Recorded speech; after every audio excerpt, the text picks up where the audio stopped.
대한민국 청소년의 기자단 서나은 인턴 기자, 현대 사람들에게서 많이 나타나는 증상 대부분이 장시간 미디어에 노출돼 그의 영향을 받아 생긴 증상이다. BDT 증후군이 바로 그것이다. BDT 증후군은 비주얼 디스플레이 터미널 신드롬의 약자로 이름 자체는 생소하지만 들어보면 우리 일상생활에서 흔히 나타나는 증상을 통틀어 이르는 명칭이라고 볼 수 있다. 이것은 스마트폰이나 컴퓨터 모니터와 같은 매체를 오랜 기간 사용해서 발생하는 눈의 피로, 어깨나 목 등의 통증을 말한다. 사람들에게서 흔히 나타나는 안구건조증, 거북목 증후군 등이 여기에 해당한다. 그렇다면 이 BDT 증후군이 발생하는 원인은 무엇일까? 모두 알고 있고 당연한 이야기겠지만 바른 자세로 컴퓨터를 사용하지 않았기 때문에 쉬는 시간 없이 컴퓨터를 오랜 시간 동안 사용했기 때문에 또는 모니터에 눈을 지나치게 가까이 가져다 대거나 목을 쭉 빼고 작업했거나 잘못된 시력 교정으로 컴퓨터를 사용했기 때문에 발생한다. 과연 BDT 증후군에 속하는 대표적인 증세는 어떤 것이 있을지 아래에서 살펴보도록 하겠다. 1. 손목 터널 증후군. 손목 터널 증후군은 컴퓨터 키보드나 마우스 등의 잦은 사용으로 발생하는 경우가 많다.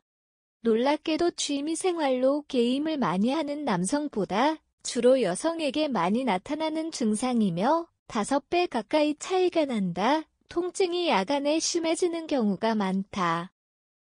이 증후군이 나타난다면 보통 갑작스레 손목에 힘이 쭉 빠지면서 병뚜껑 하나 따는 것도 힘들어지고 바느질과 같은 섬세한 작업은 하지 못하며 손의 감각이 느껴지지 않는 경우도 있다. 손목 터널 증후군 진단 방법은 간단하다. 양쪽 손목을 맞대고 60초를 유지하는 것인데 30초 정도 지났을 때 통증이나 저림 등의 증상이 나타난다면 자신이 손목 터널 증후군인지를 의심해봐야 한다. 또한 만약 손목 터널 증후군이 생겼을 경우 보통 수술보다는 교정을 통해서 치료하는 경우가 많다. 되도록 손목 고정 보조기를 착용하고 생활하도록 하고 냉치료와 열치료를 하며 서서히 통증을 줄이고 자세를 교정해 나가도록 한다. 2. 안구건조증. 안구건조증은 현대인들에게 가장 많이 나타나는 증상 중 하나이다. 눈을 많이 깜빡이지 않거나 렌즈를 낀 채로 생활을 오래 하다 보면 쉽게 나타나곤 하기 때문이다. 그래서 흔히 사람들이 별로 심각성을 느끼지 못하는데 이 증상은 눈물이 부족하거나 눈물이 지나치게 증발해서 안구 표면이 손상되는 것이다. 이 때문에 우리는 이물감 건조한 느낌을 많이 느끼게 된다. 그래서 안구건조증이 있는 사람들은 인공 눈물을 주기적으로 안구에 넣어주곤 한다.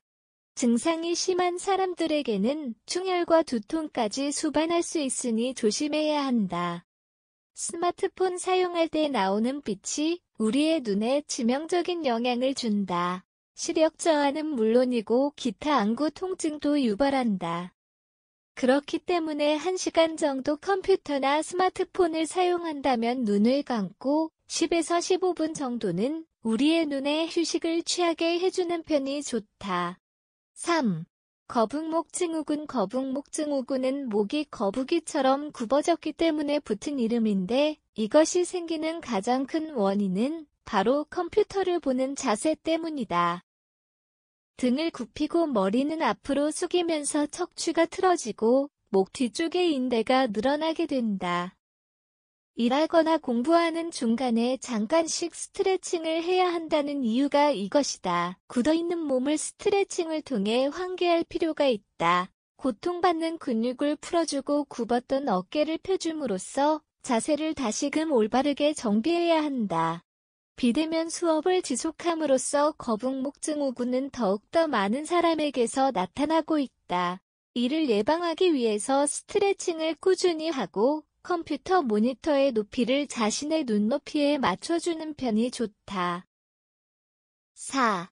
근막동통 증후군. 근막동통 증후군은 중년 여성에게 가장 많이 나타나는 증후군으로 근육에 과하게 긴장해 스트레스를 많이 받을 경우 발현되곤 한다. 목이나 어깨, 허리 근육 등에 생기게 된 통증 유발점, 트리거 포인트이라고 불리는 곳을 누르면 극심한 통증을 느끼게 된다. 우리가 흔히 컴퓨터나 노트북 화면을 응시하다가 목이 뻐근하다고 느껴서 한 번씩 고개를 돌려주는 것처럼 근막 동통증 호구는 이런 목의 뻐근함을 유발하는 가장 큰 원인이고 목 디스크 발현 가능성이 있어 결코 가볍게 넘길 수 없는 증상이다. 이 증상을 완화하기 위해서는 일상생활 속 스트레칭 및 충분한 휴식과 마사지 또는 온열 치료를 받으면 된다. 또한 등받이가 있는 의자에 앉는 편이 좋다. 단순히 걸터 앉는 식으로 앉지 말고 등받이에 기대어 자세를 유지하도록 하는 것이 중요하기 때문이다. 다만 심할 경우 물리치료 및 약물치료는 물론이고 시술도 할 수도 있으니 내 몸의 상태를 가볍게 여기지 말고 약한 증상이 나타났을 때 휴식과 테라피를 병행하며 상태를 조절하는 것을 추천한다. 게다가 치료가 끝난 후에도 스트레칭을 지속하지 않고 좋지 않은 습관을 유지한다면 재발할 수밖에 없기 때문에 막간을 이용한 스트레칭과 지세 교정을 잊지 말아야 한다. 이렇듯 BDT 증후군에는 컴퓨터와 노트북, 스마트폰의 잦은 사용으로 인해 발생하는 수많은 증상 및 질병들이 있다. 미디어가 발달하면서 사람들이 빠르고 세세한 정보통인 미디어를 애용하는 것은 당연한 일이지만 이것이 우리의 삶을 지배하도록 두어서는 안 된다.